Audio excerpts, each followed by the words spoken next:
Yeah, don't have our intro today, but that's all right. We have more time for our special guest, Mr. Michael Losier. He is based in my hometown in Victoria, BC, and he is, believe it or not, the how-to law of attraction guy. Now, I interviewed Michael years ago. Uh, I don't know how many years ago that might have been, Michael. It must be at least 8.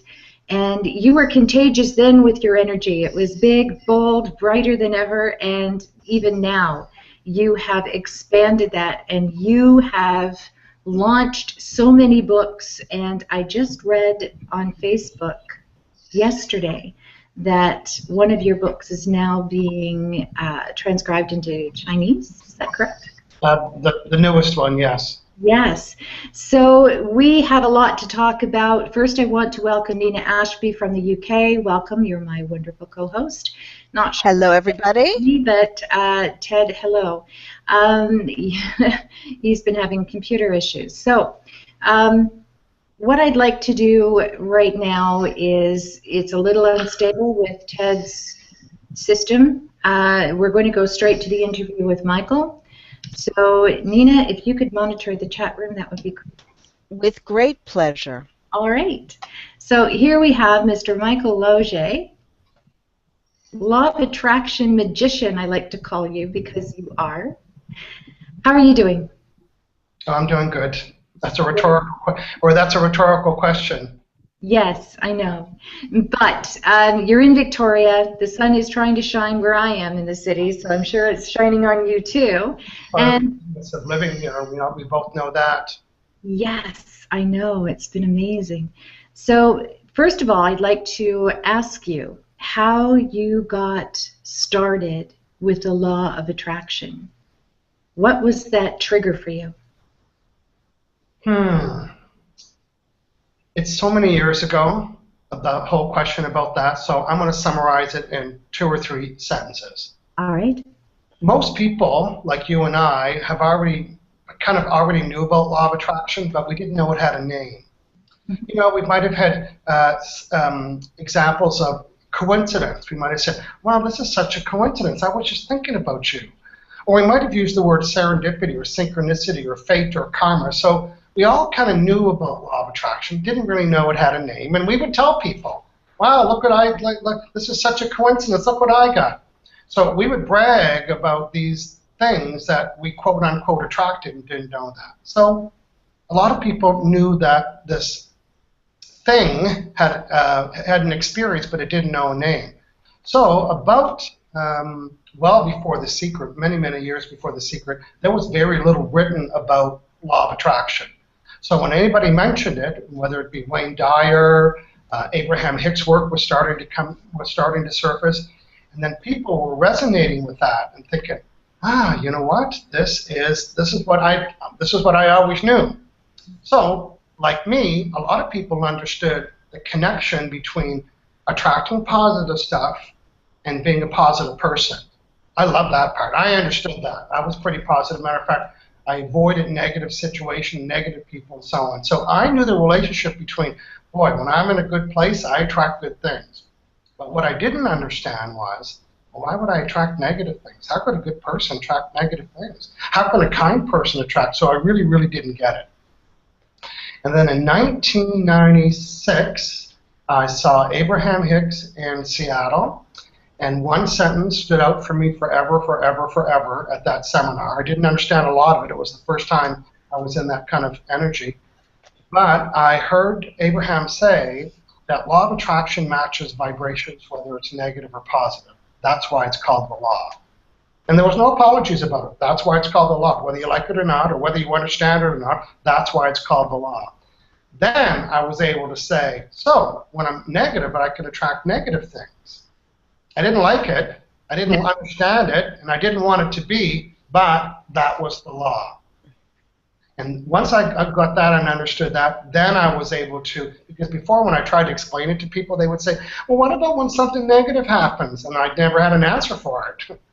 Right. I studied NLP, which stands for Neuro-Linguistic Programming, and that's when everything really changed for me, because I was able to take this information about law of attraction, which a lot of people still didn't understand, and learn how to teach it in models, using a model and using processes and so on. Mhm. And that's because I understood the way people like to learn. You know, my second book, right here, Law of Connection, is this one here. It's an NLP-based book, and it's about the 4 ways that people like to receive and learn information. So it's a thick book because it's important. So I started to use NLP to help teach what I needed to do to help people get it and understand it, regardless of their learning style. And then I started doing teleclasses on it way back in 1999. I'm still working for the government. Now I had Fridays off. I went down to a 4-day work week, and Fridays was my Law of Attraction day. And I was doing these conference calls once a week about Law of Attraction. I did it for 2 years. And I had a big stack of notes, every call, every thank you card, everything people emailed me said, I love when you said this, and I love when you did that. And I would do worksheets, and I would make the worksheet better and better and better and better. And then I went to a seminar here in Victoria when I was working for the government. It was a seminar, a government seminar. And when I went up to the speaker and I said, oh, I'd love to do what you do. And he said, well, you could if you had a book. I said, oh, I don't have a book. I'm a government employee. And I thought, on the way home, I thought, no, but I got an 8-inch binder of the processes that I've been teaching from. You know what? I have a book.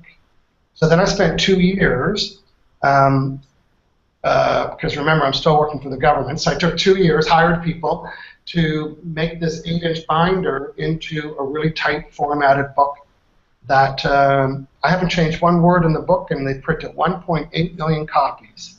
And they keep saying, would you like to make any changes? I said, no, just the picture on the back, but no changes in the word.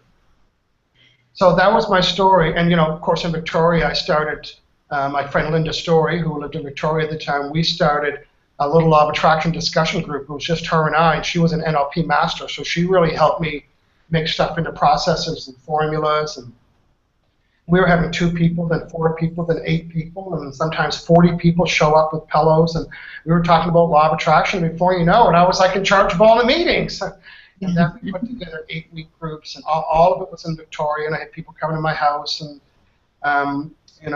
meeting in coffee shops and restaurants here on a weekly basis, and that's how I developed all the material that I teach today for my book.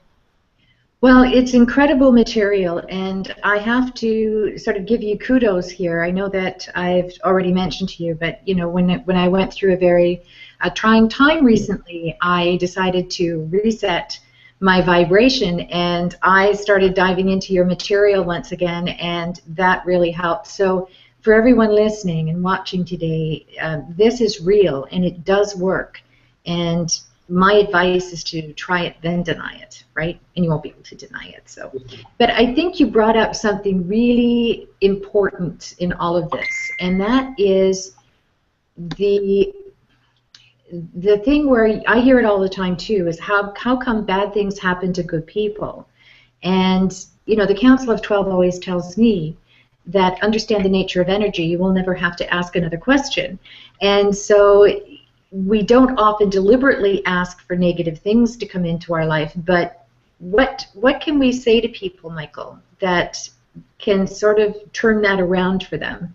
Why is it that that happens? Okay, well, I'm going to explain that, and in order to do that, I need to give you, for those people that are new and maybe hearing about Law of Attraction for the first time, I'm going to give you my interpretation of the subject. Law of Attraction is this energy around us, and I can't prove it to anybody, and it's not my job ever. Because I can't put it in a test tube, I can't put it in a glass and pass it around the room and say, hey, this is Law of Attraction, you believe me now. But here's what I can promise.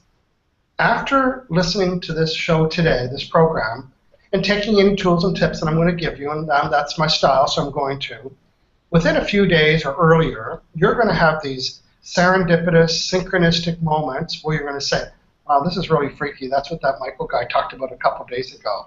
And then you're going to start to notice what's happening because of what you're going to learn today. So my job is not to prove it. My job is give people the tools so they can tap into it. There, that's what I'm going to do today. Good. So first, Law of Attraction could also be called the law of vibration. People say, oh, I hate that word. What does it mean? It doesn't make any sense to me. Well, we don't use the word vibration, but we use the smaller word, which is what? Vibes. Vibes. We use it all the time. I'll say, wow, has he ever given off a negative vibe? Oh, wow, this city has a great vibe. Say yes if you've ever used the word vibe. Oh, yes. Yes. But the word vibe is really short for the word vibration. So I'm just trying to get people familiar with the term. It's really a vibration, which is really a vibe. And a vibe is really a mood or a feeling. That's all a vibe is. So when I say, and by the way, there's only two kinds. There's only positive ones and negative ones.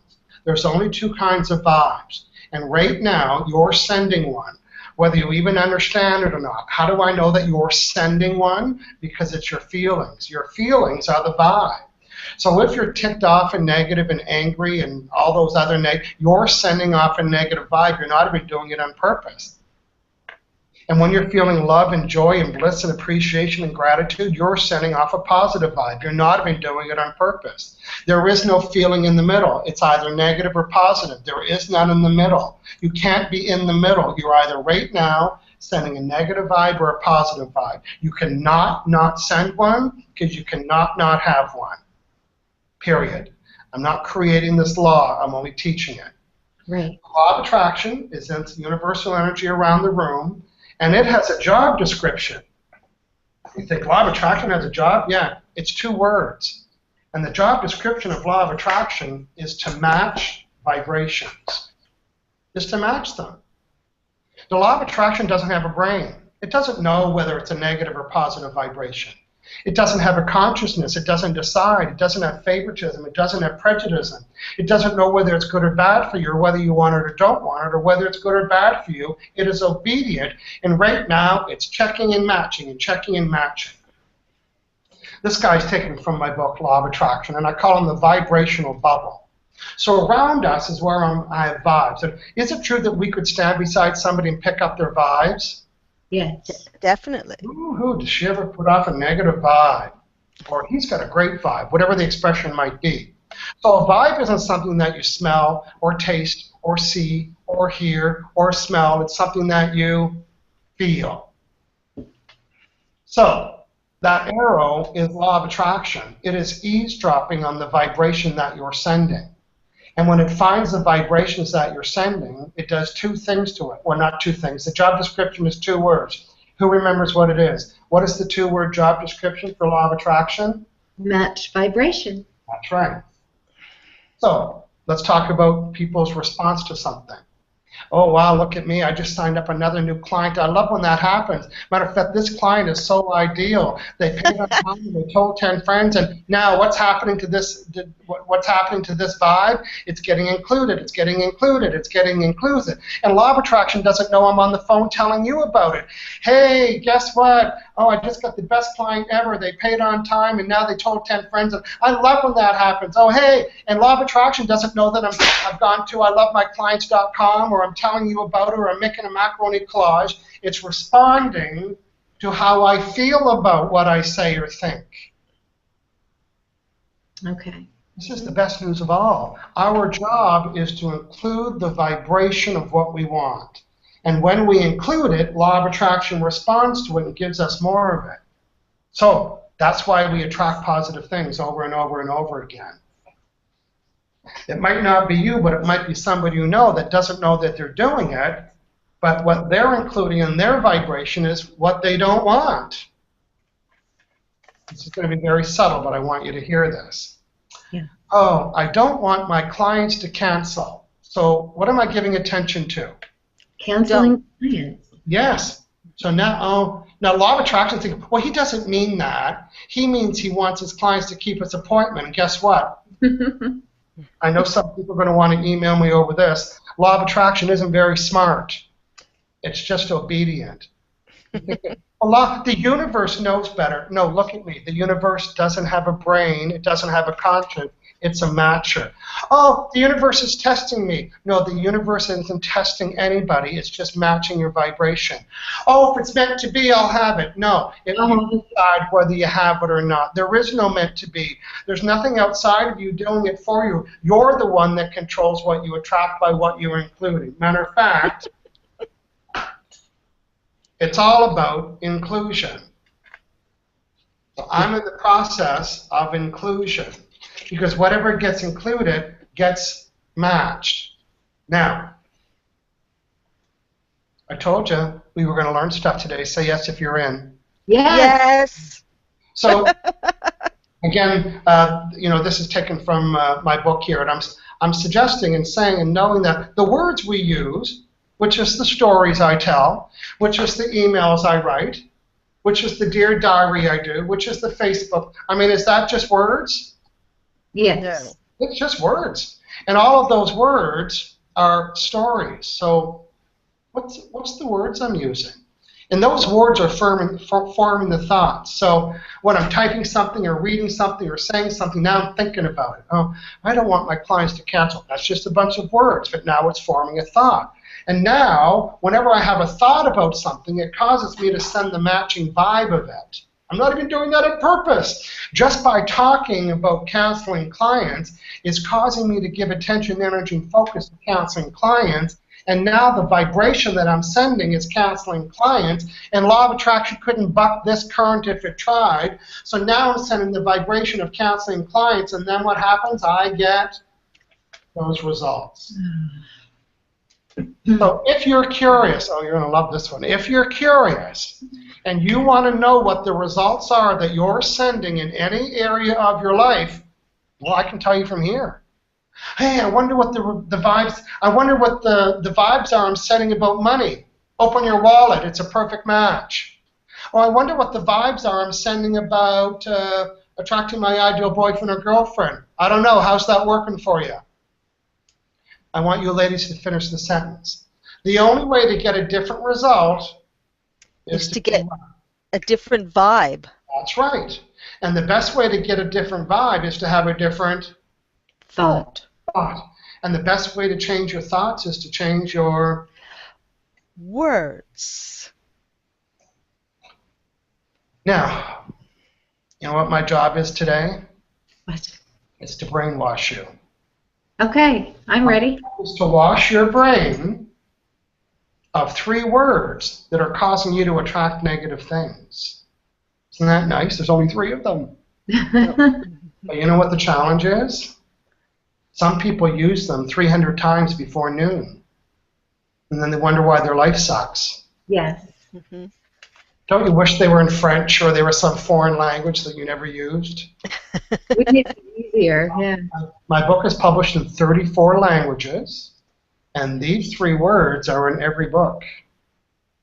And most people use them 300 times before noon.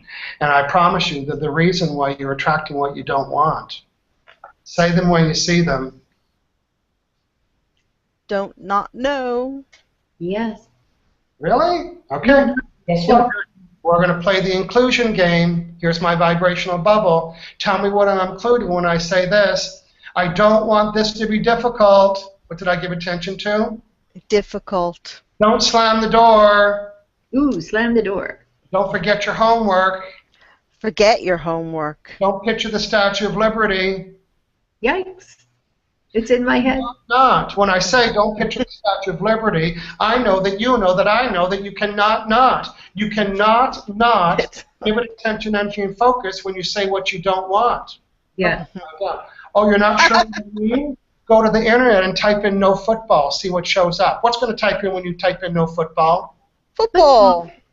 See, the internet strips away the words don't, not, and no, and it brought you what you said you didn't want. It doesn't know better. Law of attraction does the same thing. When you say what you don't want, you give it attention. When you give it attention, you include it. When you include it, you manifest it, and then you point at it. Yes, you sometimes point at it and say, that's exactly what I said I didn't want. I've been saying all week I didn't want that to happen. Ladies, if that's you. Oh, yes. I've done it. Oh, I've shaken my finger at it and said, that's exactly what I said I didn't want. And then the next sentence is, am I ever good? I know. More what I gave attention, energy, and focus to. And you know what that word is called?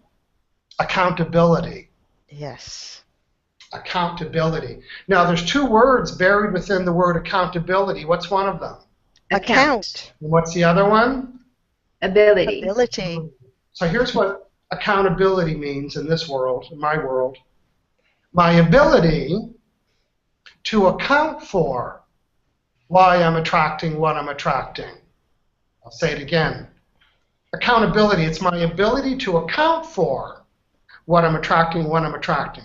Hey, do we do that already when we have that parking space? Oh, look, I attract. This is here because of me. This is here because of my vibes. In other words, we have the ability to tell you or to account for why that's here. That is here because of me. My vibes got that here. Y'all heard that before? Yes. That's pure accountability. Get a little closer. What about when the crappy stuff shows up? What do we say? What's happening to me? Why am I attracting that? Guess what? You have. He did it. She did it. Blame, blame, You blame. don't have the accountability. You can still. You don't have to like it. I don't either. But you have to point at it and say, "This is here because of me." I don't know what I was doing, but I must have been giving attention, energy, and focus to what I didn't want, which caused me to send the vibes, which caused me to get the results. Boy, when the crappy stuff shows up and you can say, I wonder what I was doing that caused me to send the vibration to attract that. And then you can get ticked off. But you still have to own it. I wish law of attraction, it's not my law. I'm only teaching it. If it was my law, you know what the law would be? Only attract positive things. That would be my law. But it's not. I didn't create it. I'm just teaching it. So everybody's homework is, well, where'd it go? I want you to write this down. I want you to burn this image. I want you to take a picture of this right now. Take a picture. Don't nod and no. Because, you guys finish this sentence for me again. Look at the results. If I have a negative result, if I'm getting something, I want the ability to reset my vibes. And guess what you all have? One of these. You all have a vibe reset button. And the way you look back here, the way you reset your vibes is you reset your thoughts. And the way you reset your thoughts is you're going to go back and reset the what? Words. Words. Mm-hmm. Every time you use the word don't, not, and no, and you will, whether you like it or not, or remember it or not, you can not remember them, but you'll use the word don't, not, and no. And every time you use them, here's the reset sentence. Say it when you see it. So what do I want? Oh, I know, it sounds easy. Don't forget your homework. So what do you want? Remember your homework. Don't slam the door. Oh, what do you want? Close the door quietly. Oh, I don't want my clients to cancel. So what do I want? I want my clients to keep the appointment. Don't park here. What do you want? Park over there. Don't use this door. What do you want? Use that door. Every sentence. How many? Every. Every sentence. It has the word do, not, and no, and it can be reframed and relanguaged by asking yourself, so what do you want? When you go to type in the word don't, not, and no, I want your unconscious, conscious mind to remind you to use your baby finger to backspace and get rid of the word don't, not, and no. So next time you read an email that says, don't hesitate to contact me. Really? I'm going to hesitate. I like this one. You won't be disappointed. Oh, really? Until you brought it up. Oh, my favorite one. This is not a scam. I didn't think it was until you said so. It's true. When you go to type don't, not, and no, you're going to go say, what do I want? What is the reset sentence? So what do I want? What do I want? What do I want? I just want to show you this little diagram here. It's about my book, Law of Attraction. My book is broken down into two pieces. There's a part one and the part two. And I promise you, for all you people that have been applying law of attraction to attract money and cars and girls and jewels and money and boats and all that stuff, and they have your hands on your hips saying, oh, it's not working for me, I can almost promise you it's because you're missing the very first part of the whole process.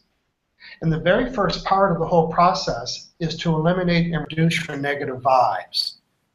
How can we expect to attract things when our vibrational bubble might be filled with negative things? So before you have your dream boards and your wish list, and here's the things that I want to attract and all my affirmations, the very first part in this whole process is you need to clean up your vibe. And I promise you, when you start to reduce and eliminate the negative things that you're attracting, and then you start to ask for what you do want, and now you include what you do want inside of your vibration, you'll get them fast, I promise you. But here's what I can promise you. The speed at which you can attract whatever you desire isn't determined on how much you want it, or how big your dream board is, or how many friends you told, or how much you're praying, or how much you really, really, really, really want it. The speed at which you'll attract anything is determined on how pure the vibration is for it. And by pure, I mean by how there's nothing in it. And what would be in the vibration? Negative vibration. Negative vibration dilutes positive vibration. So on this hand, if you say you want something, and on this hand, if you doubt having it, the doubt has canceled out the desire, so the net effect of the manifestation is zero. So how fast you get anything is always determined the purity of your vibrational bubble. So today's program, ideally, is to teach people what do I need to do first before I can place the order. Okay, I'll have attracted. I'd like to attract this. We need to clean up house a little bit. And that means reducing the words don't, not, and no. You know, drawing a vibe reset button, pinning this around the house, the don't, not, and no. Putting a sign up. It is a learned behavior. And over the next few days or earlier, you cannot not hear my voice in your head. Matter of fact, some of you, I will drive some of you crazy. But here's what's going to happen.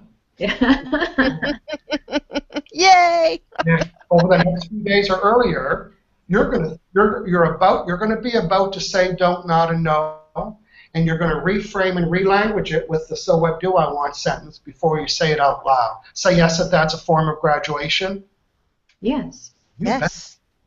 Boy, I was blurting out, I don't want this, I don't want this, and then you'll see the pattern. It's like, no wonder I keep doing that. But when you catch it, this is what's so important. Some people say, oh, I'm saying don't, not, and no so much. And you know what I tell them? You already were anyway. You're just more aware that you're doing it now. And now that you're aware, even if you say what you don't want out loud, and then you frame it, that's okay.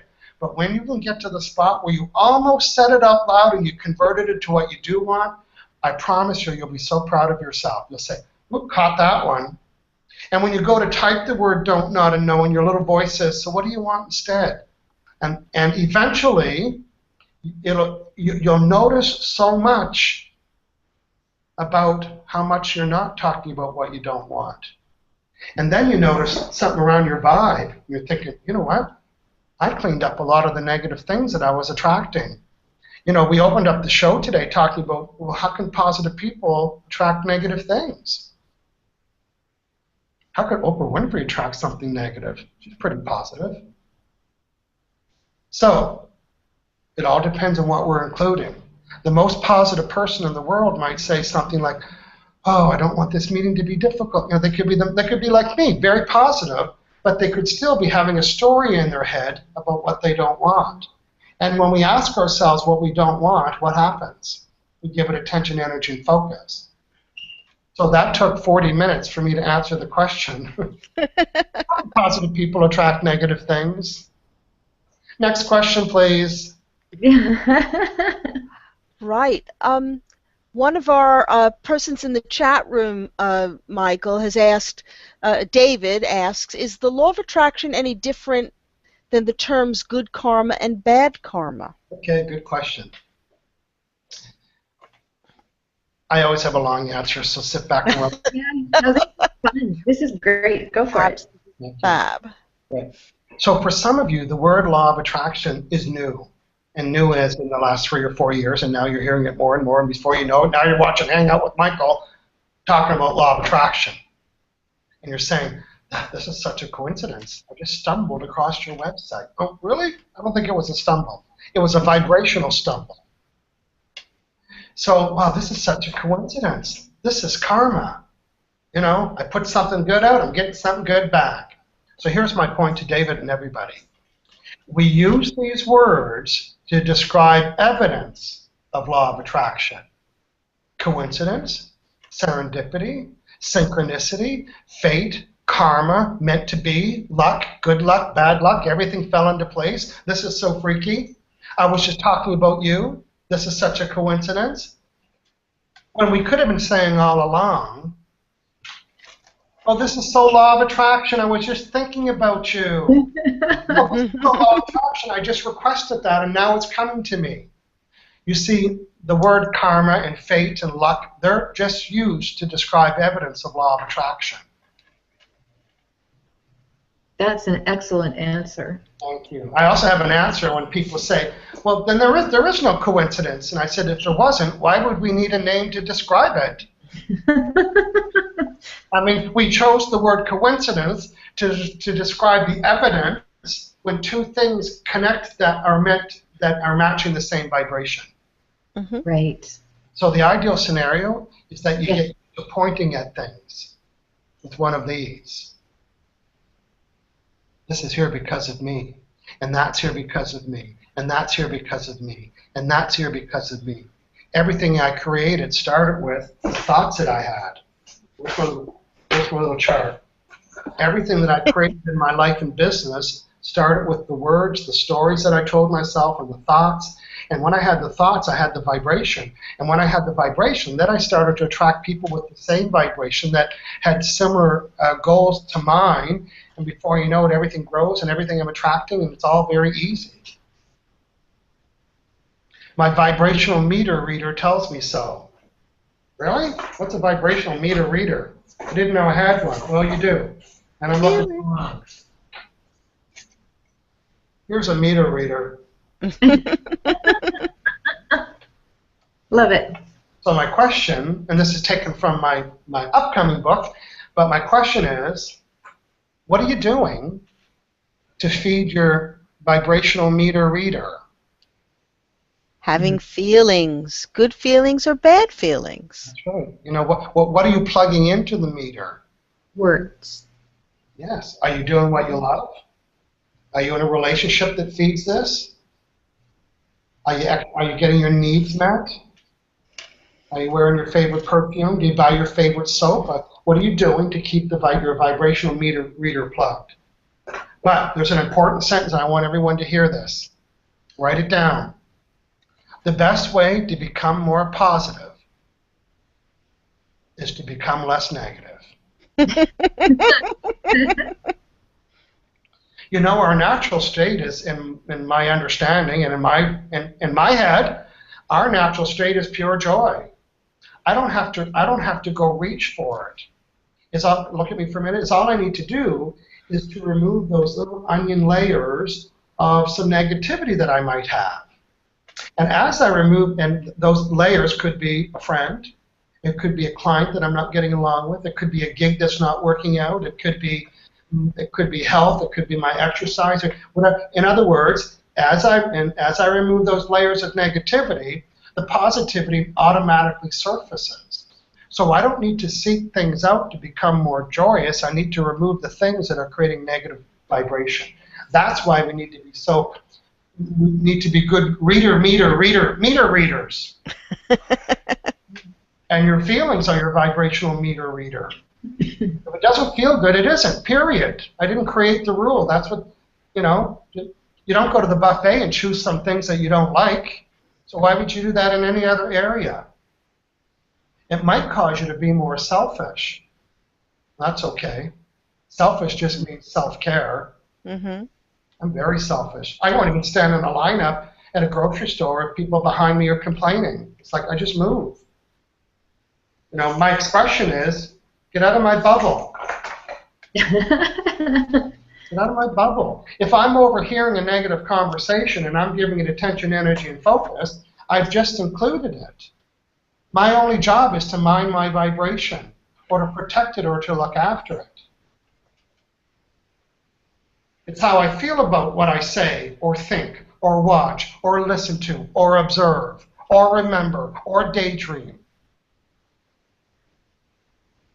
or visualize, or chant in my head. It's how I feel about that. Law of attraction doesn't have ears. It doesn't know whether I'm singing it or writing it or reading it or painting it or smelling it or eating it or touching it or visualizing it, or it's just responding to how I feel about that. So heads up, if you don't like to visualize, don't. It won't be helpful. It's how you feel about it. If you're trying to visualize and you're getting frustrated because you can't get the picture, then don't. Oh, you don't like making macaroni collages? Then don't. Oh, you do like making a macaroni collage? Then make one. It's how you feel about what you say or do or think. Oh, you don't like dream boards? Then don't. Nobody outside of yourself should tell you what you need to do to be your own includer. Some people like to talk about it. That includes it. Some people like to draw and paint and visualize. That includes it. Some people like to say Dear Diary and write about it. That includes it. I'll say it again. Nobody outside yourself should tell you or can tell you what you need. So when you hear that you need to visualize, no, you don't. Only if it feels good. You need to do a dream board. No, you don't. Only if it feels good. Say yes if this makes sense. Oh, yes. Oh, definitely. That's why people get in okay, now we're doing dream boards. No, we're not doing dream boards because I don't like them. Oh, you love them? Oh, good. Then you can have my glue and you can use my stuff. Use my magazines. You know, it's. You know what the best part of the dream board building exercise is? Building it. What? Building it, creating it, because it causes you to focus on what you do want. And then you put it together, and now you're giving it attention, energy, and focus. And now you've filled your bubble with all the things in your dream board that you spent 2 hours gluing and cutting and gluing and cutting and talking about it and having a glass of wine, and boy, your bubble's full. And now you pin it up on your wall, and you notice you don't have it every day. Now you're ticked off a little bit, and you're, I want that. Well, guess what? It's time to take it down. Remember, it's time to take it down when it doesn't feel good. It's how you feel about what you say or think or do or visualize. Does that make sense? Yes, it does. Yeah. Nobody outside yourself says, take it down now. Take it down if it doesn't feel good. Leave it up on the wall if it feels good. Mm-hmm. So I have a question, Michael, if you don't mind. Okay. We're just talking about words, and if they feel good, you can use them. So if we're structuring our sentences using words such as, I consistently attract this into my life, it depends on how you feel about the word consistently, if you think that is possible. Is that correct? Well, that's good. So this is a great time to bring up affirmations because it's a billion-dollar industry. A billion-dollar industry. And for most people, they don't work. Now, I would say the only piece of my book that ever caused up a little bit of stir was about this. Until Jack Canfield mentioned it many, many times. People would email me and say, I'm listening to Jack Canfield right now. He's talking about your take on affirmations, and now that's how he's teaching it. And every time he did this teleclass, people would email me and say, Jack Canfield's talking about right now. So I think it's on a recording because I still get people saying, Jack, it's like, yeah, I know, that was 5 years ago. Yeah.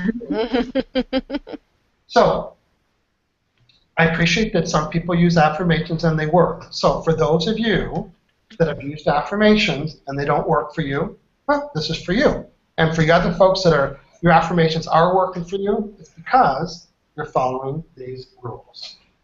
First, let's define what an affirmation is. What makes up an affirmation? What are some guidelines? Positivity. They're positive.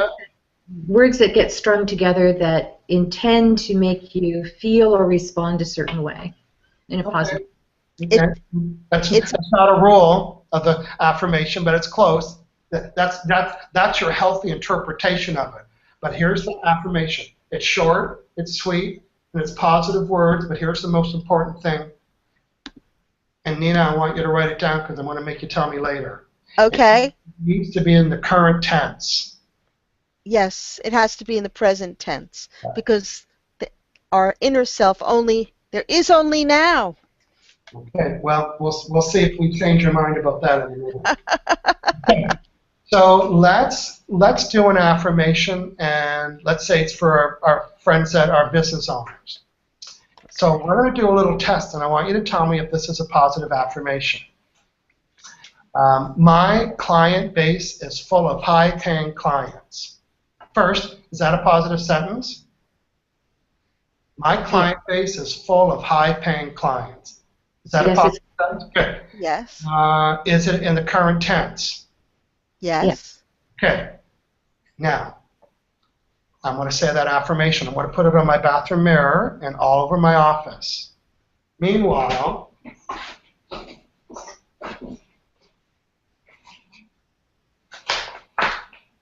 my file folders are empty. Now, I don't have any clients. But I'm a trooper, and I'm going to stand in front of my bathroom mirror and say this. All my client, what was the affirmation again? My clients are my. My I didn't write it down. Yeah, my client base is full of ideal clients. Yeah. No. Client base is full of high-paying clients. Yeah, my client base is full of high-deal clients. So now I'm saying it again. I'm saying it again. They're just words. Oops. Now I just remembered that I don't have any clients. Yeah.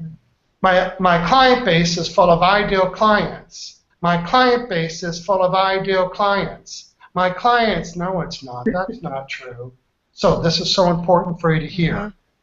A positive affirmation can send a negative vibration. Mm-hmm. Repeat that. Somebody repeat that for me. A positive affirmation can send a negative vibration. Like what? In my book, I have a picture of me in front of the bathroom mirror, overweight, and the affirmation says, I have a happy, slender body.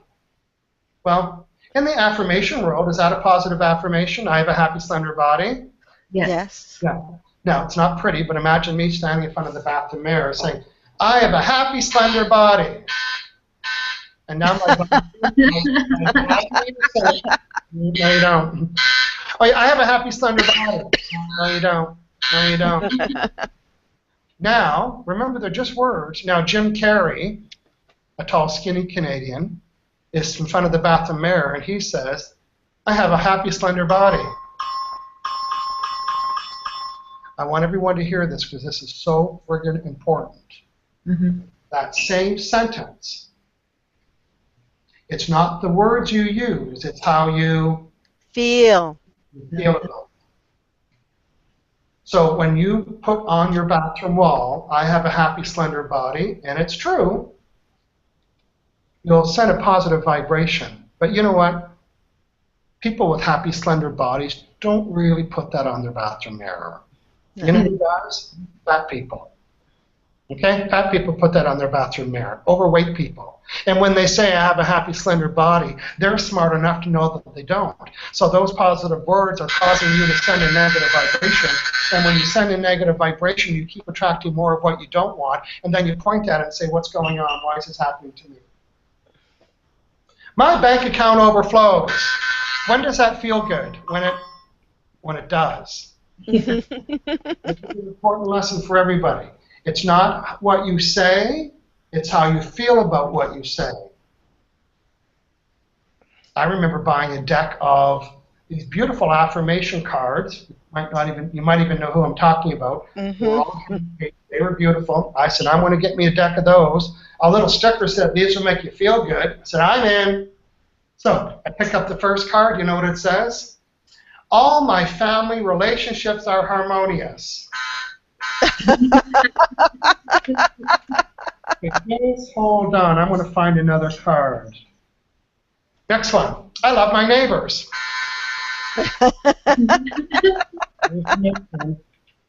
I love my body. And I'm thinking, oh, what is wrong with this deck of cards?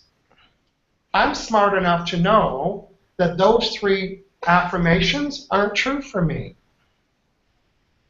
Does this make sense? Yes. Yes. You challenge a lot of people's beliefs, but it's not what you say, it's how you feel about what you say. Affirmations these are things that we affirm that we want. We don't have them yet. People use affirmations thinking it's helping them include the vibration of what they want. Does that make sense? Yes. Maybe my affirmation would be, all my clients pay on time. All my clients pay on time. All my clients, Betty doesn't, Bob doesn't, and you know what, I'm always, so now I'm including what? Now I'm including the people that don't pay on time because I just brought to mind. So that positive thought is now causing me to send a negative vibration. Mm-hmm. And I can only have one vibration at a time. So the one that was including then got replaced by the Bettys and the Bobs because it wasn't true. Here's a little test.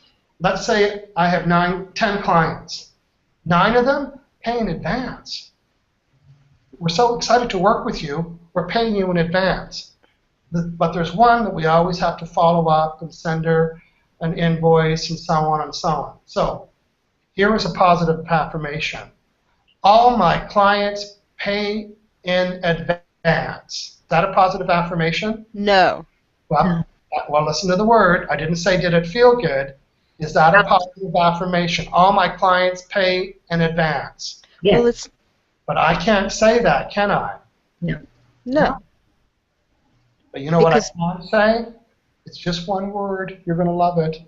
My ideal client pays in advance. Woohoo! Well, that's true. Bob did, Yeah. and Brenda did, and Ara did, and Susan did, and now oh yeah, I like when Susan paid me like 6 months in advance. I love that. You see now what I'm including in my vibration? Yes.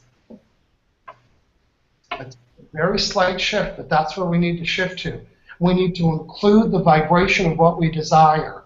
And sometimes we need to create that. Or we could be remembering, or we could be pretending, or we could be playing, or we could be interviewing somebody that does what we want to be doing. And in the interview, it caused me to include more of it. Does that make sense? Yes. Yes. Interviewing somebody causes you to include it. Watching a video of somebody doing what you want causes you to include it. You decide what the inclusion is. Making a macaroni collage causes you to include it. Definitely. So that's what we wanted to hear people. We want people to hear today about affirmations. A positive affirmation can send a negative vibration. So the new way that I teach people in my book, I'm going to tell you today, is this. I'm in the process of attracting my ideal blank. I'm in the process of attracting my ideal partner. I'm in the process of attracting my ideal customer. I'm in the process of attracting my ideal bank account. I'm in the process of attracting my ideal referral. I'm in the process of attracting my ideal job interview. I can't say, I have an ideal job interview, because it's not true. So it won't get in there. But when I say, well, I'm in the process of attracting one, so I'm going to show you something. I'm using the word process, and for some people that word can have a little bit of a challenge to it, the word process, because sometimes we're told what? Don't use the word process. How come? Because it puts a time frame to it. Yeah, it means we're going to be in the process forever. Yeah, perpetuates the elusiveness. That's right. So when I say the new way that I like to say affirmations, I'm in the process of attracting my ideal client. What I mean by I'm in the process of doing is this. Say it when you see it. Of inclusion. I'm in the process of including the vibration of what I desire. So when I tell you about something I want to attract, am I in the process of including it? Yeah. And when it's included, is it in the process? Have I set the energy in motion? Is it in the process when I give it attention, energy, and focus? Yes or no? Yes. Yes. Yes. So just by talking about it puts me in the process, which is the process of inclusion. And when it gets included in my vibration, law of attraction will respond to it. So the job here is to include it in the vibration. And we're always in process because what we're including will vary over time and space. That's right. And then when we get what we want, we'll want something bigger and better and different. Mm-hmm. You know, there was likely a time in all of us, we wanted our own bachelor or bachelorette place. That was our big goal. That is my desire. So we got that, we tried it on for a while, and then what did we want it? You know what? I want a one-bedroom. I loved what I had, but see, now I'm in the process. Now I want something bigger, better, and more. So then I get a one-bedroom.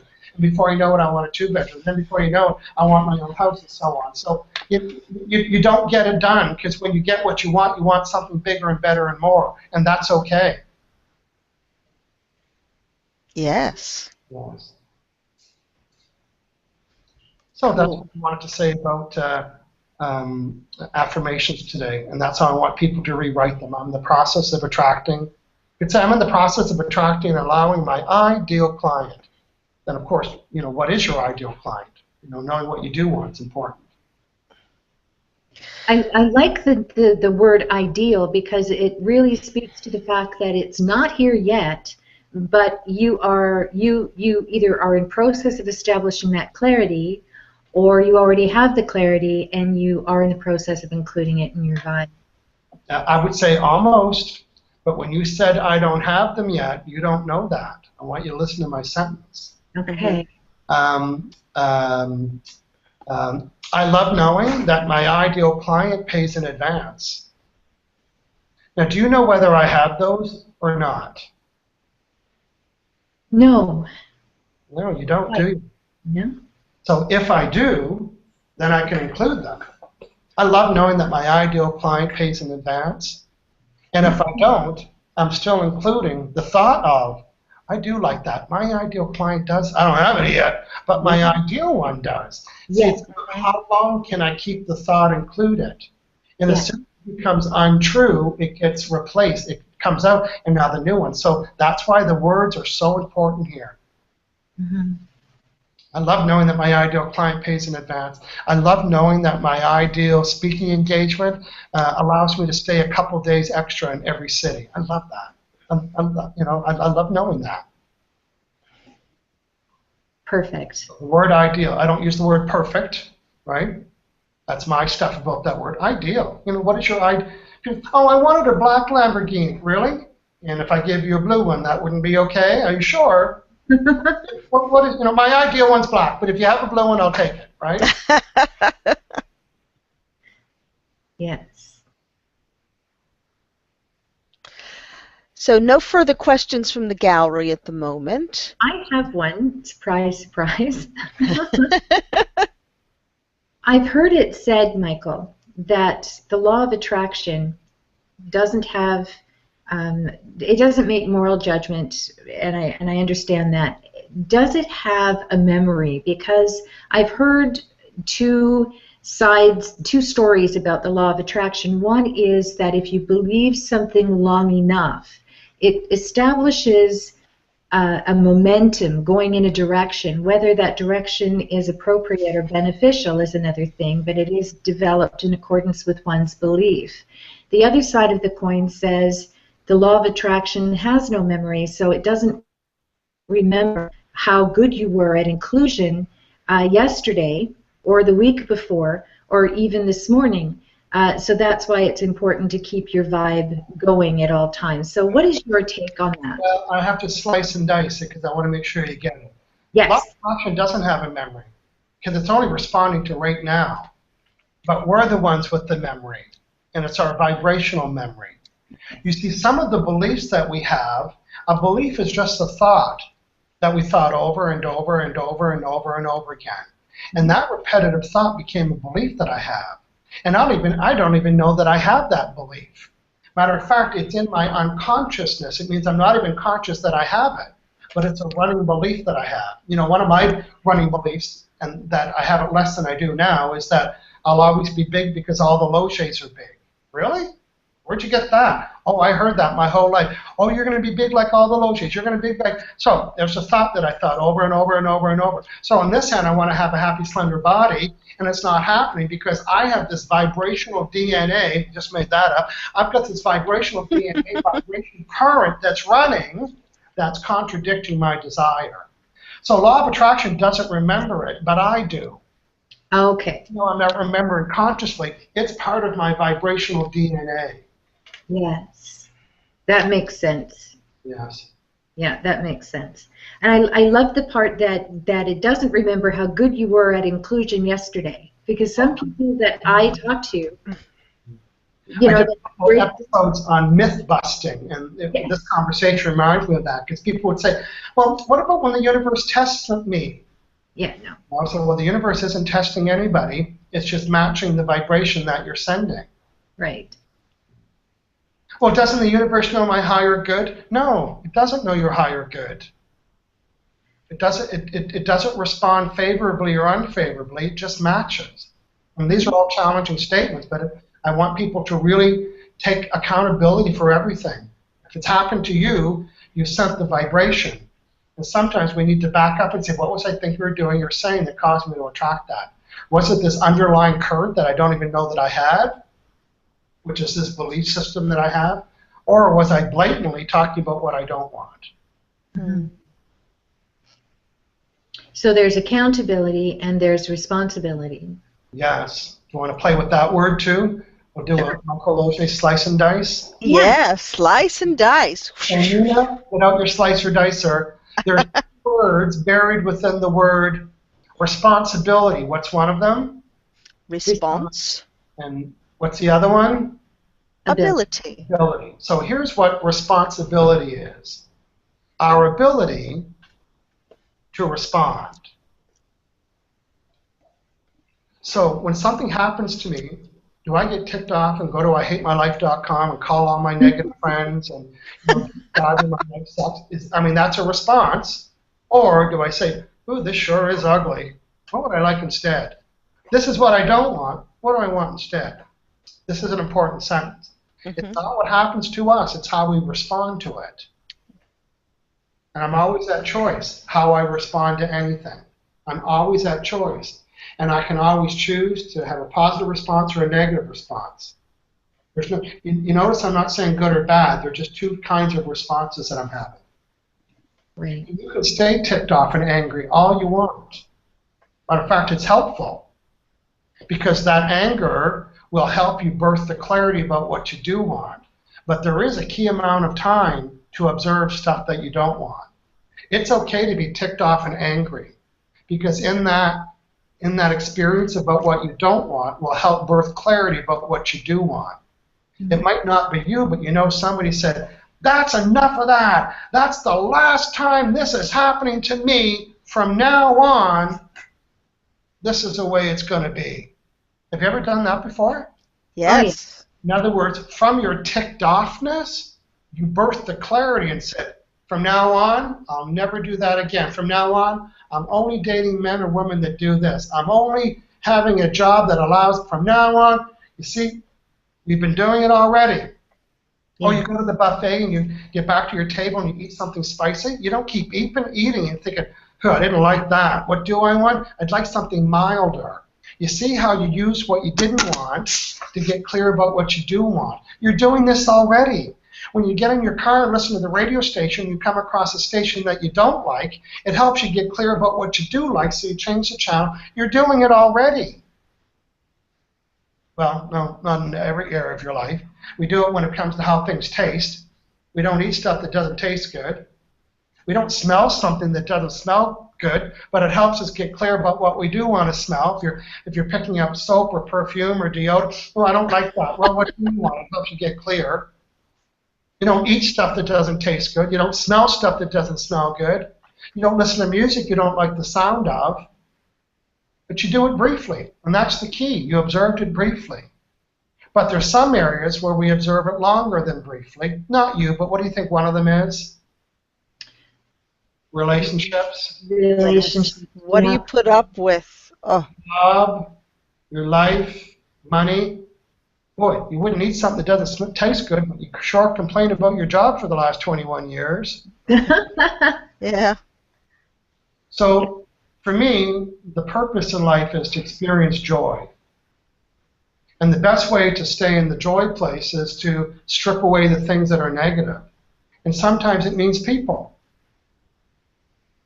And sometimes it might mean a neighborhood, or it might be a family member. I am an selfish person. Out as in meaning I am selfish. And selfish equals self-care.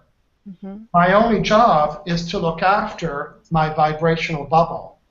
And in doing so, I can serve and be around people differently. So I don't engage in negative conversation. I don't have negative friends. I don't listen to negative TV. I end conversations if they don't make me feel good. And you know what? I could be hard to be around sometimes. I'm always steering directions of conversations. I'm very aware of the power that I have, and that's called law of attraction. And it all starts with the words that I use. And it's all about inclusion. So my question is, what are you including in your vibrational bubble? Yeah. Well, there's two ways. There's two ways to, oh, I wonder what I'm including in mine. Well, A, I can hear it, but B, there's two ways to know what you're including. What's one way? What do you think? You can tell by? The results you get. Right. If it showed up in your life, you had to have it in your bubble. Right. Look at this again. Look at the vibes. If it showed up in your life, you had to have sent the vibe. If it showed up in your life, you had to have included it. So what's another way to know what's in your bubble? You can tell right away by how you Feel. Oh, it feels yucky right now? Guess what? It's in your bubble. Yeah. So when it comes to the vibrations, vetoing one another, you can say a positive thing and have it create a negative vibe. To me, it seems that if there's fear involved, if there is lack involved, then that is the most practiced vibration. So it probably would be stronger than the ideal one that one is trying to create there. Is that true, or is it just a definite head-on match and it's even? Well, I want to answer the question by saying it's the balance of your vibration. Okay. And I happen to have a little graphic that talks about that. Oh, good. By the way. So let's just say, I'm going to show you this in a moment, but let's just say there's only 3 areas to our life, just for this example. I'm only going to show you one for now. Here's the first one. Okay. And I'm saying, let's do a vibrational check of your job or your career. Oh, look what it came on the scale. Came out to a 90. If this was the only vibration in your whole life, and I did a vibrational meter reader, I scanned you, what would be the balance of your vibration? Yeah, it'd be a 90. Hi. Look at that, she's on 90. But now we're going to introduce another area of that person's life, the money area. Boy, their money area is pretty high too. Look at that. Their money area is on 90. What is their overall vibration now? 90. It's still 90. Oh, let's scan. I only have those 2 areas. Let's check. Oh, look at that. The balance is still at 90. Okay. Now, there is a third area, and it is relationships. And that vibration, and by the way, how does that person know it's only a 10? They can tell by how? By the results and how they feel. That's right. Ugh. Now, if we were going to scan your overall vibration, has it just been affected by adding that third area of your life? I would think. Yes. Yeah, I'll do the math for you.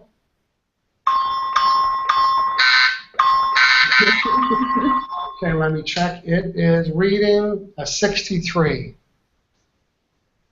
You see how? So the question at the top, where should I start? Ah, yeah. What area should I work on first? What do you think? Relationships. That's right. This low vibration here is contaminating the overall vibration. Oh, I want to work on my money. No, you don't. I want to work on my... No, you don't. Going from 90 to 95 will not be as significant from raising this from 10 to 30. Wow. Wow is right. Isn't that important to know? Yes. Definitely. So somewhere I answered your question in that. Yes, you did. Thank you. And that was done very well. Very clear.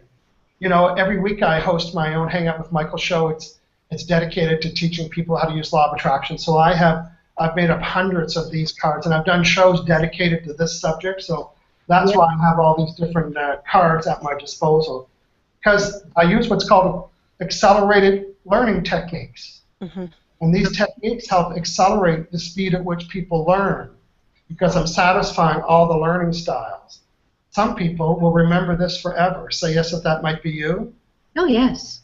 Some people only need to hear it. Some people need to see it. And guess what? Some people drew this. They drew exactly what they saw. So I'm tapping into all the learning styles, and that's what makes my show fun. Michael, what do you think is the biggest area of resistance that affects people's ability to attract what they think that they want? The biggest area of resistance. Oh, I'm getting all these little words flash in front of me.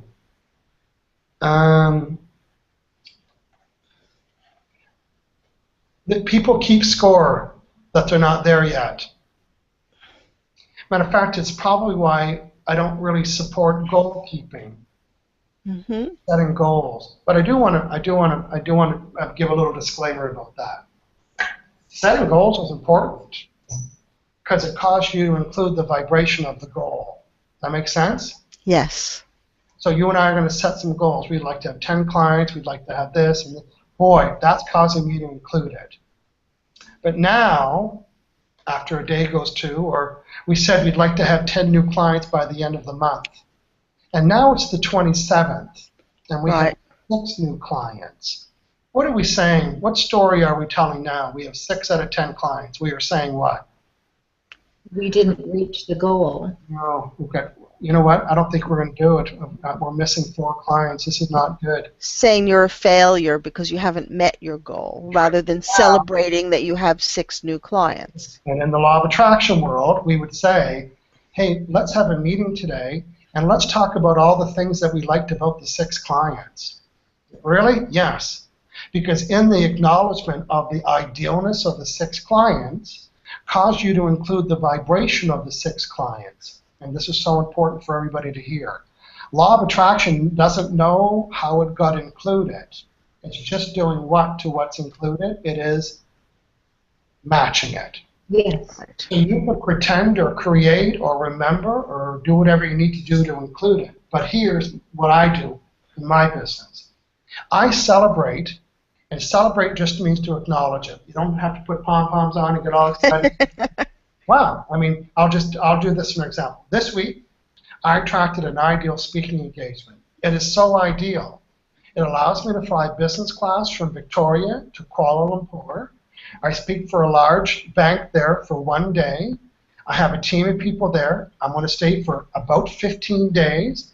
We're going to do many seminars. I'm going to stay at my favorite hotel ever. I'm going to have my favorite street food at favorite restaurants. I love when this happens. Matter of fact, I can't wait to be posting pictures of the new audience. So now I'm including all of that. Now, I wanted 3 of those so far. I got 1. I'm not, oh, but I wanted 3. I got 1. Let me tell you again about the 1 that I got.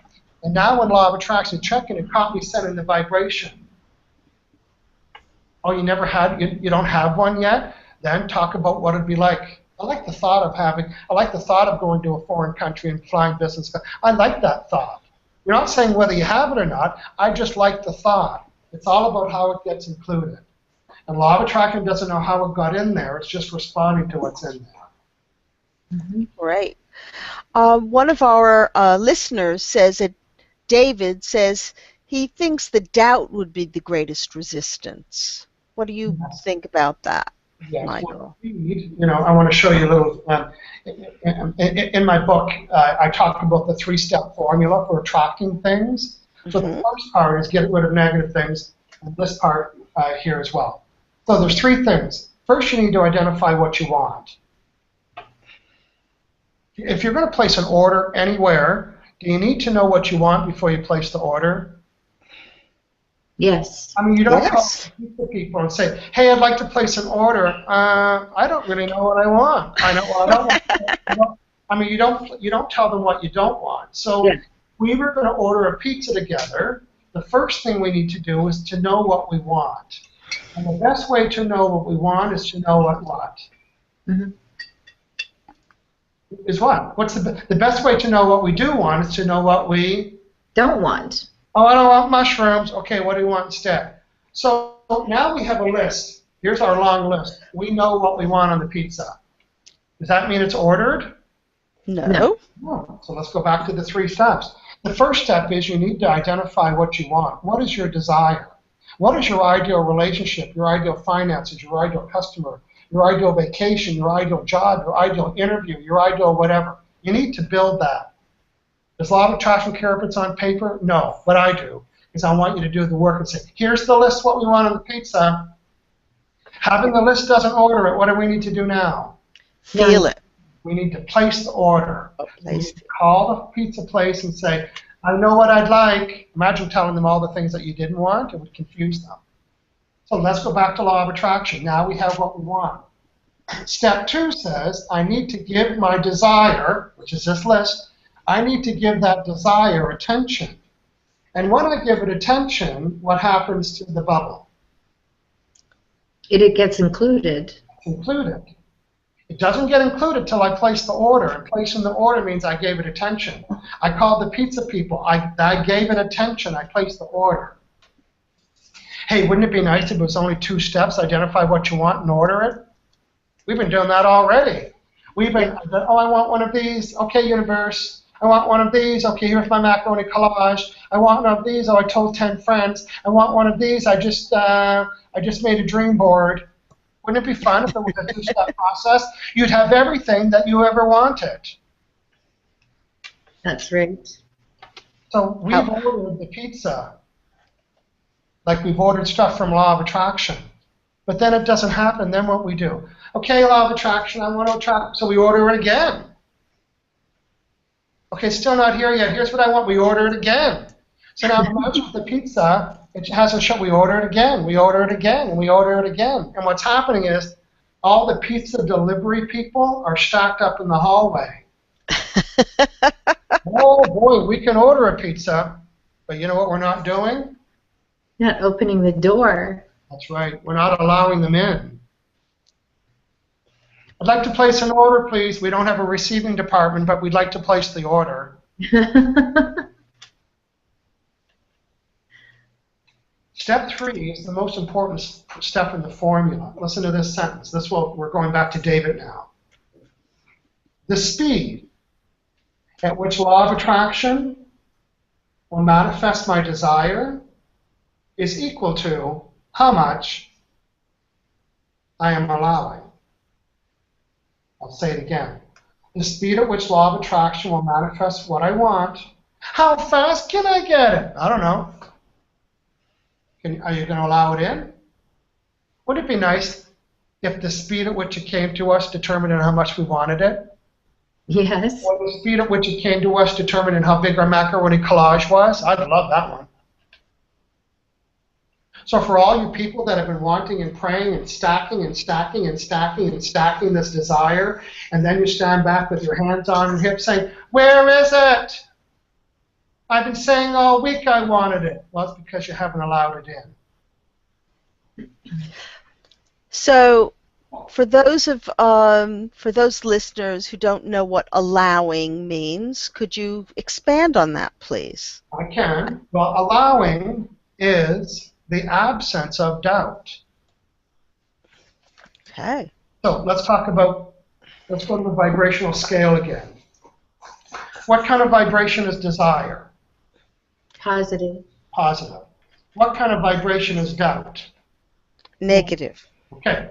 So on a scale of 1 to 10, 10 being really, really high, boy, I'm excited about this new thing that I want. I'm so excited. I made a macaroni collage. I told 10 people. I see myself doing it. I can't wait to have one of those. Boy, on a scale of 1 to 10, where are you going to give my vibe? Plus 10. 10. Yeah. Plus 10. And now a little voice comes in my head and says, well, you can't have one of those. Who do you think you are? Betty's better than you. You'll never get that. She's better than you, and on and on and on. That is the voice of doubt. On a scale of -1, representing the negative vibration, on a scale of -1 to -10, where would you plot really strong doubt? -10. Okay, good. On this hand, I have a +10 for desire. On this hand, I have a -10 for doubt. Someone do the math. What's the answer? 0. 0. Now, how does this relate to you in your life? There's probably a time in the past where you said, oh, I really want to have one of those, and it never came to you. And then I would say, did you believe or doubt it? You said, you know what, I knew I'd never get it. I doubted it, but I said it anyway. And how about the time when you said you wanted something, and then it showed up the next day? And I would say, did you doubt about that? You said, I had no doubt at all. Matter of fact, I had this knowingness it was going to come to me. So now your job is to prove it to yourself and start to notice when things come quickly to you, it's because you didn't have any doubt in receiving them. And when they're not coming quickly to you, it means you have doubt in receiving them. And it's all about allowing. But here's the biggest challenge around the word allowing. You can't go directly to it. It happens when you remove the doubt. Wouldn't it be nice to say, okay, I want to feel allowing now? No, you can't do that. You can't go directly to allowing. Allowing happens when you remove doubt. It even has a sound. You know what it sounds like? I might be very doubtful about something. You know, maybe talking to you ladies about doing your Google Hangout show, and maybe you had a little doubt, oh, we don't know. And then I said, you know what? I'll help you with that. That's easy. I'm going to teach you boom, boom, boom. You say, oh, really? Oh, that's exciting. You see, the removal of the resistance, which was the doubt, caused the positive vibration. Cool. So yeah, so that's what we want to do. We want to be in the doubt removal. Allowing happens when we get rid of doubt.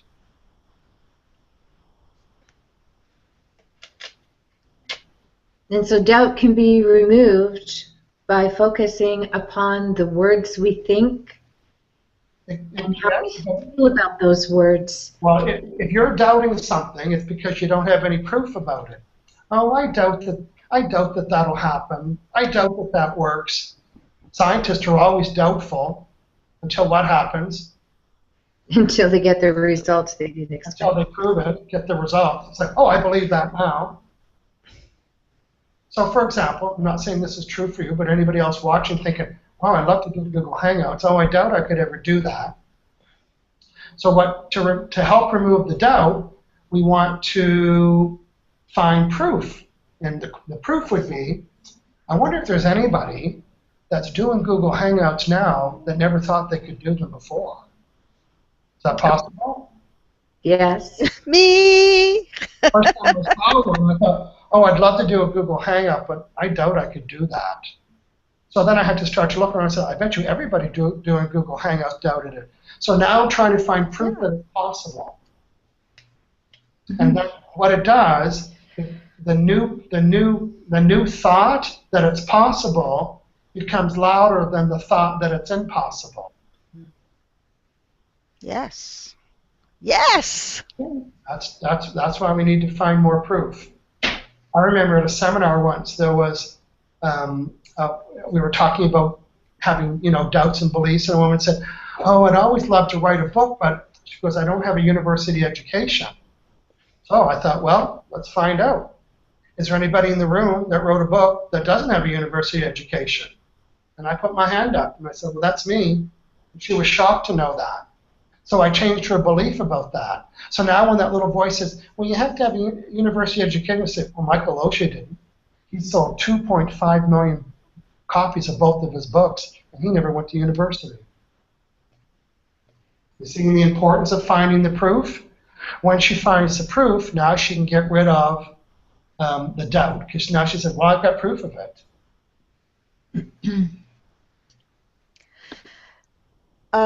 David asks again, so how do you remove doubt? Because as soon as you think about removing it, you're giving it your attention, focus, and energy. Well, the best way to remove doubt is to find proof. So you need to find proof that what you want is possible or it's existing. And most importantly, that the law of attraction is working. right? The more that you believe that law of attraction will deliver, the less you're keeping score that it's not working. So you'll come a time you're thinking, you know what I'd like to attract? I'd like to attract a nice overseas gig. That's what I'd like. And then knowing that causes me to include it. And if I can include it without the doubt, it'll manifest faster. Mm-hmm. So the doubt is the proof, because I can say, wow, I'm just going to show you my board. Look at the map on my wall. See all those red dots on the map? Oh, right. They're all places that I've done seminars before. So when I say this, you know what? I think it's time to go to Dubai. I've never been there. I'd like to go to Dubai. And now I'm talking about going to Dubai, and a little voice says, how's that going to happen? Another voice says, I've got 352 seminars that I did, and I never orchestrated any of them. It was all through law of attraction. Matter of fact, that's how Dubai is going to happen too. So the more that I can offer it purely, and purely means without what? So doubt. Doubt. And the reason why I can keep it pure, because whenever I have the doubt about it happening, I can reach out and say, I get proof all around me. It's happening all around me. Even if it wasn't me that did it, I could say, well, I know some of my friends that are speakers get to go, so it's possible. Dubai is hiring speakers from Canada or from whatever, right? You just have to find that it's happening somewhere. And it doesn't even have to be you. You just need to know that it's possible. And possible is the opposite of impossible. Yes. Both cousin to doubt. Yes. So when you say absence of doubt, I say belief. Well, belief is the absence of doubt. Yes, exactly. If I'm believing something, it means I'm not doubting it. Exactly. It's the same as the word faith for our Christian friends. They'll say, well, isn't that faith? You say, yes. Faith is the opposite of doubt. Because you wouldn't have faith in something if you doubted it. So there's lots of terms that we use to mean the same thing. Sure. You know, Oprah was always saying you just need to believe it. Well, here's the challenge. You can't go directly to believing. Believing is the result of not having any doubt in it. Then you can believe it. Right. I'm hearing the slice and dice here. Yes. Yeah, it's very fine, but I want everyone to hear it. Before instead of saying just believe, it should say just remove the doubt, but that's not very pleasant. But the best way to believe it is to not have doubt about it. And the best way not to have doubt is to find proof elsewhere that it is possible. Yeah, so become a proof seeker. If you're in business and you are using law of attraction to attract new clients, then become a proof seeker. Go out and find proof that this is working. And when you go out and find proof, celebrate it. And in your celebration, say, well, here's another example, and here's another. So now I keep including all the proof. So what's my belief about law of attraction? It's pretty friggin' high. Because why? Because I have so much proof. That's right. In my and book, we're always getting proof. We're always getting proof, whether it's positive or negative. That's right. And if we can narrow that proof down to the desire that I held, then I can really own this and thinking, well, all the proof that I'm getting that's matching this. I don't need anyone to tell me law of attraction works. Mm-hmm. I'm getting the proof. And that's what I tell people at you in my seminar. I said, I'm not going to prove it today, but I'm going to give you enough tools that over the next day you're going to say, wow, does this stuff ever work? I got proof all around me. Yeah. In my book, I talk about keeping an evidence journal or a log. It could be just a little hard-covered book, and you just bullet. And what are you bulleting? What are you jotting down? You're jotting down evidence that was in alignment to your desire. That's right. And that could come from standing in a lineup and hearing someone talk about the very desire that you have. That is an indication, is it not? That is. It doesn't mean you have to be attracting it. It means that you're including in your vibration things like it, which is proof.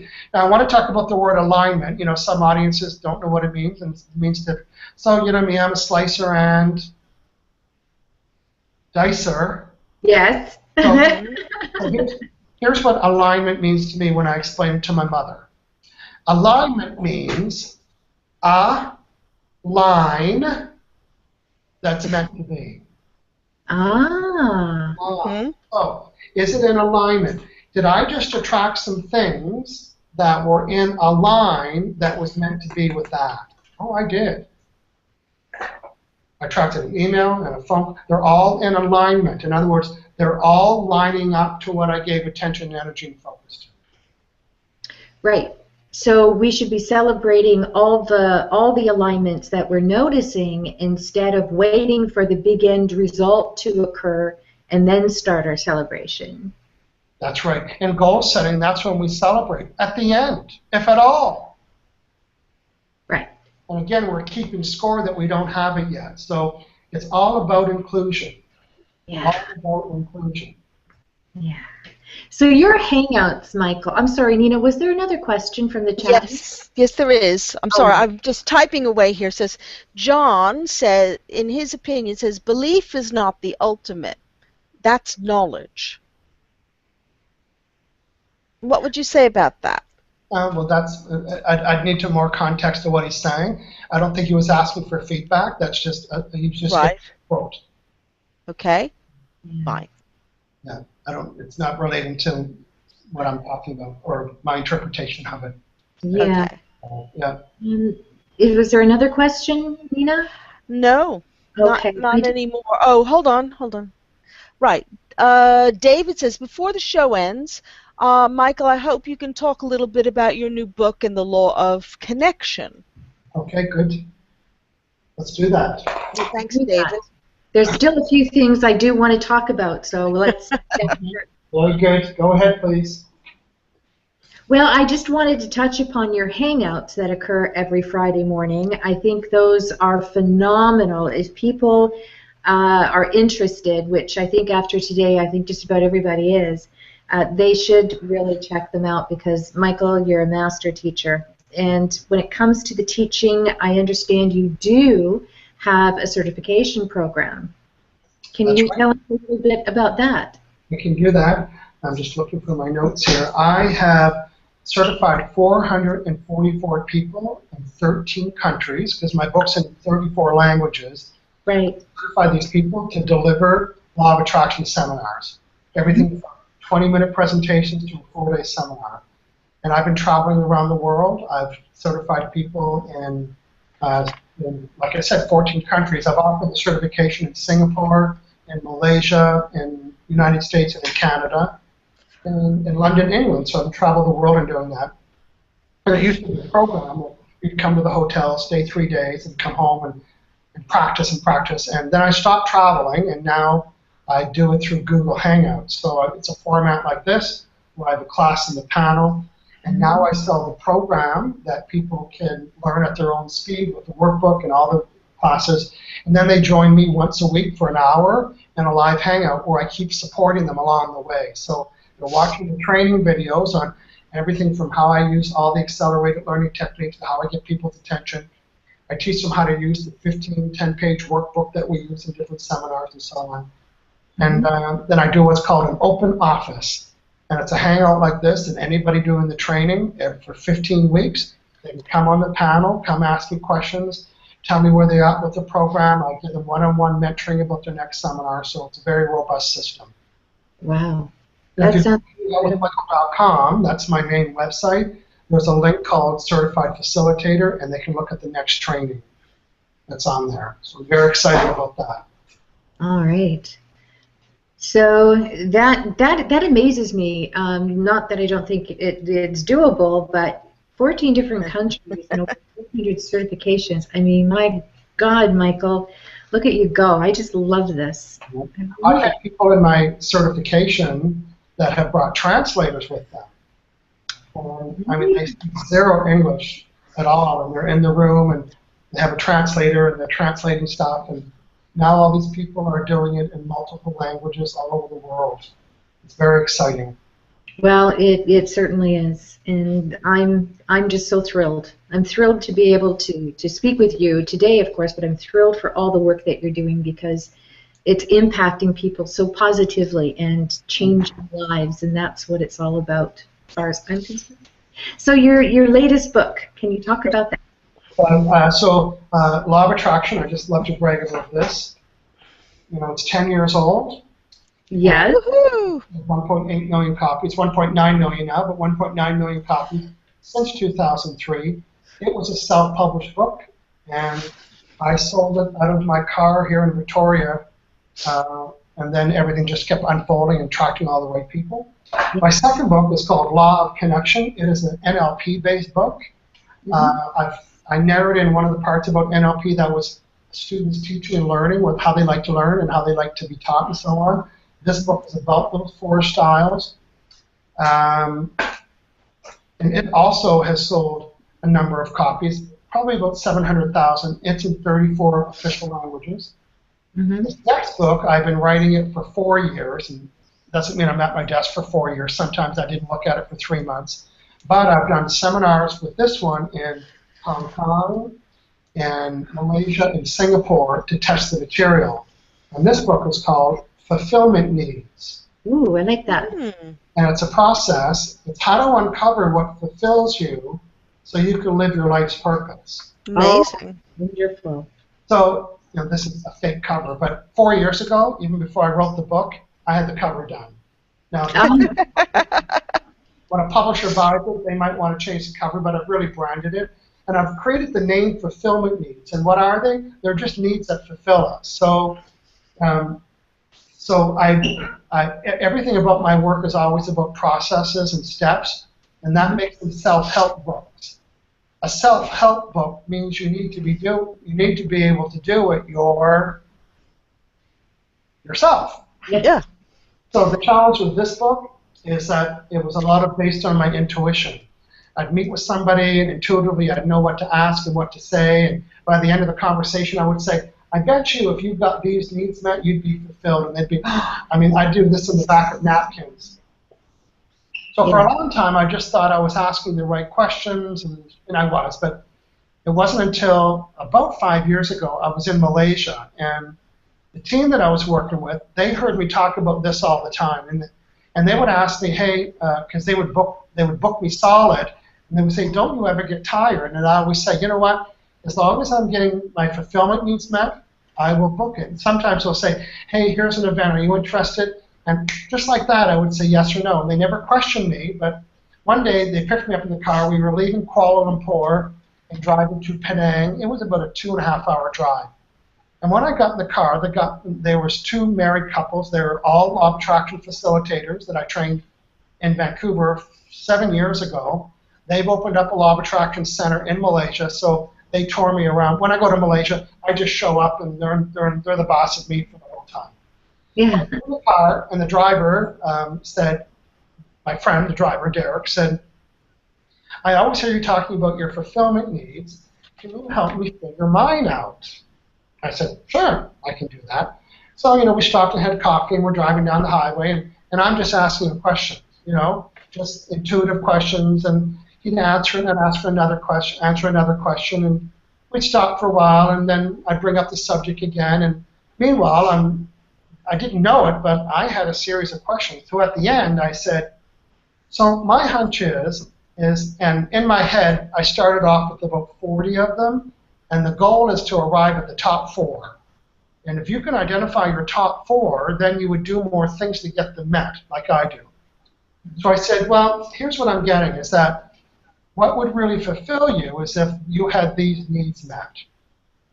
Community, connection, influence, and leadership. And he just stopped everything, and he said, oh, you nailed it. And I said, now, tell me the job that you quit. Did it have any of those needs in it? He said, no, it was opposite. So now we're starting to uncover about why he left a job and why he didn't like it. So we were proud, and we had a lot of fun. So, and then probably within the next 20 minutes, we are talking, and he said, that makes a lot of sense. When I worked for this company, I really liked it because I was in charge of, the birthdays and the anniversary, like the community building stuff. So then we stopped for coffee and on the roadside, like Starbucks or something, and the people in the back seat, Eloanne was her name, she said, Michael, she goes, we figured ours out too. They said, well, we just wrote down the questions that you asked. And I said, really? And they did. So they recorded the whole conversation in the back seat of their car. I love that. They didn't have all the answers because I didn't give them the words, so then I gave them the list in my head, and they all finished it. So it wasn't until that day that I said, you know what, I can, there's a process, and once there's a process, it means it's duplicatable. It wasn't my intuitiveness at all. There was a series of questions. So then I had to take that process and test it over and over and over again. So when I say my book took 4 years, you know, the biggest results I got was in a seminar in Singapore. It was a half-day seminar. I had developed an 8-page workbook, and it was packed. And you know, and people were coming as couples, right? So that was very interesting. So they're doing the worksheets, and I'm walking around the room, and some people are getting it, and some people aren't. So I'm looking over the shoulders, and you know, and there was a little boxes where I wanted people to check it off, but not everybody knew that. So I'm just giving you little tiny examples. But after that seminar, I learned a lot. I learned a lot about what was missing in my explanation, and then we had a lot of conversations about it. And that's where I learned about how important it was for couples. And I didn't have that in my book. So then I had to come back and say, well, why it's important for you to know what your partner's fulfillment needs are. So if your partner likes to be acknowledged, then you know what? You need to exercise that and honor your partner. If your partner likes to say, hey, you did a great job on that, and it's not your style, look at me, do it anyway. Yeah. Exactly. That's what I'm telling people all the time. So you can be a fulfilling partner and have a, you know, I'm the kind of partner that wants you to, like I like your attention, I like your attentiveness. So text me once a day. You don't like to? Well, text me once a day anyway, and I'll fulfill your needs. You know, I'm saying that with a little bit of cheekiness, but so then I had to come back, and then I came back and did a whole section on why you need to know about, and then I said, well, what about the workplace? So I've been changing the book over and over and over again. So the purpose of the book is to walk you through a process where you can uncover your top 4 needs. And when you get them met, then you can use decisions. So I'm going to tell you what mine are, and we'll see if doing this today is getting them met. So my first need is attentiveness. Brackets, attention. Now that's in a positive way. So would you say I'm getting my attention, attentiveness needs met during this hangout? Yes. Yes. Number 2, influencing people in a positive way. Would you say I'm getting that met doing this? Yes. Yes. Number 3 is intimacy. And here's my definition of that. Into, me, see. You notice we didn't talk about hockey and the weather and sports and cars, and that's okay, but it's not me. I have to have intimate conversations. Into me, see. I'll let you know about me, you let me know about me. If it's all surface talk, I'm not there. Am I getting that need met? Yes. And the last one is freedom. Yes. Freedom to come and go, freedom to do what I want, freedom to talk about what I want to. So let's go through my life. Hey, Michael, do you want to do a seminar in Victoria? I don't know. Let me check my list. Yes, yes, yes, yes. Hey, would you like to be on a radio interview? Yes, yes, yes. Do you want to do Hangouts? Yes. Do you want to be interviewed by Oprah Winfrey 4 times? Yes. Do you want to have your own show on Oprah Winfrey's radio channel for a year? Yes. Do you want to do a book signing? Yes. Do you want to have a popular Facebook page? Yes.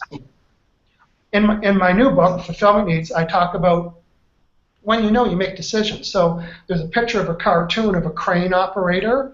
You know, they're way up in that little box, and my friend calls me and said, hey, Michael, you know, there's a crane operator job in Victoria. It'll double your salary. Are you interested? I don't know. Let's check my list. Will I get attention needs met in the crane operator? No. Will I influence anybody in a positive way? No. Will I have freedom? Absolutely not. I'm stuck in a box all day. And will I have intimate conversations? Absolutely not. So that's how, no, I already know I wouldn't like that. But this was so funny. One time I'm doing a live seminar, and my sister and my mother used to travel with me, and my sister's at the back of the room, and I'm telling people about my very first job and how I wasn't fulfilled. I hated my first job. I said I mowed lawns at a graveyard. At the time, I didn't know why I didn't like it, but now, well, I didn't get attention needs. I certainly wasn't influencing anybody in a positive way. I wasn't into the conversation, and I was stuck in a graveyard for 8 hours. And my sister at the back of the room, she said, "Oh, you didn't last 8 hours. You called me crying at noon," and I was like 15. She goes, "You called me crying at noon to come pick you up because you hated the job, and then you wouldn't let me take you home. You made me go to my house so mom and dad wouldn't know." Accountability. I know. And then the next job I got was at a breakfast restaurant, and I loved it so much. I get every need met possible there. It was fun and it was funny. So the more you understand what fulfills you, the more you can make better decisions. And all of it boils down to one thing for me, is that the purpose in my life is to experience joy. So I need to find out what brings me joy, which are my fulfillment needs. And once I understand that I just need to get them met constructively or positively, then I can have a more fulfilling life. That's amazing. I know. I love it. And when is this book due out, Michael? Well, my agent accepted it because I've made so many changes to it. She just sold the rights to a Chinese publisher, which I bought the first two. So it's not proofread yet, and we've already sold the rights in Chinese. So it just depends, all the, the first two books that I sent them, they made 0 changes. So I've already set this up to them, so they just have to press print. Oh, that's perfect. That's really rare. Yeah, and I have a very large database. If you go to fulfillmentneeds.com, single L, double L, fulfillmentneeds.com, you can actually listen to an audio where I talk more about that. Once the book comes out, I'll have to take the audio down, but if you want to hear about the book now and the processes and the 33 needs, go to fulfillmentneeds.com. Oh, thank you for that. You're welcome. Yeah. I can, and I will. Yeah, you will. You're going to. I just realized I remembered who I was talking to. I want to thank you immensely, Michael, for today. You are a powerhouse. You are so authentic, and I love your energy. And, if one of your fulfillment needs is to influence people in a positive way, you do it in spades. I have to tell you. I'm sure everyone who's viewing and whoever watches the replay of this particular show is going to get the same benefit from your information and your knowledge. You are absolutely incredible. Thank you. Thank you for being so inspiring. Thank you. He is. You are. You just inspire. You see that grin? Did you see that grin? That grin makes me smile. So how many people are getting that kind of same reaction? It's the vibe. It's the vibe. Thank you. And all the people in our chat room are saying thank you, thank you, thank you, and great appreciation for all that you've shared. And also, I know that we're all going to be looking at hangoutwithmichael.com, fulfillmentneeds.com, and all of the things that you've put up on YouTube. Wonderful resource. I'd like to share something. I once, when I was taking a law of attraction course with somebody, I was watching various people's videos, and I saw yours, and I love this idea of vibe reset. And I think I saw one with you where you used a button like brr, brr, and I went around every time I caught myself saying don't, no, can't, all of that. I went brr, reset, brr. I actually made the sound, and it really helped. And I did it for a friend of mine. She said, I was unaware that I used those words so frequently. Yeah. If we had one of these, some people are saying, where do you get that app? It's called Game Show Sounds. Game Show Sounds. And I use it in my Hangout a lot because it's another way to demonstrate. So remember we talked about accelerated learning techniques? Yes. Sound really accelerates the learning. Mm. Great. Wow. I made a note of that. That's going to be handy. All right, Michael, we'll let you go. Thank you so much for your time today. It was absolutely amazing, and I learned a lot. Yes. Good. That was fun. Thanks to everybody that's watching and asking questions. And Yeah. check out my Friday show at hangoutwithmichael.com/. See you Yes. later. All right. Thank you. Bye. He is absolutely amazing. Wow. Yes. I don't know about you, Era, but I feel so, I don't know, stimulated. My aura, my energy is just buzzing right now. Well, I think what happens is that, once the energy starts to move, we Mhm. get caught in this paralysis almost where the energy just feels stagnant and it's not moving and everybody feels lethargic and really who cares and nothing really excites them. And then all of a sudden you get around energy like Michael and all of a sudden everything is possible and the energy starts to move and everyone gets energized and motivated and inspired. And I love people who know how to do it.